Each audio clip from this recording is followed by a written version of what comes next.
দেরি হয়ে গেল গাইজ, কর্নেটো আইসক্রিম কি করে ভাগ করতে হয় দেখো।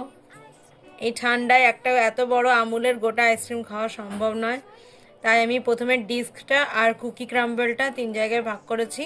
তারপরে এই যে এই রকম করে বের করে নিয়ে বাটিতে দিতে হয়, মানে কাইন্ড অফ স্কুপ করে নিয়ে আসতে হয়। Scoop up, scoop up. এবারে যেটাতে কম আছে সেটাতে একটু দিয়ে দিচ্ছি, দিয়ে এই পুরো জিনিসটা, বিস্কিটটাও একটুখানি একটুখানি করে ভাগ করে দিই। বিস্কিটটা পুরো নেতিয়ে গেছে ভিজে গিয়ে।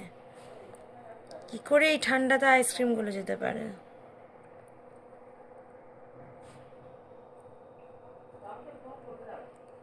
হলো।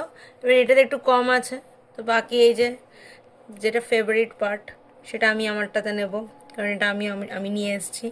আর এই কাগজটা, এটা এখনো কিন্তু আছে, এটা ফেললে চলবে না, তাহলে জাতি সমাজ বিপন্ন হয়ে যাবে। চলো শীতকালে হিটারে বসে বসে আইসক্রিমটা খাওয়া যাক।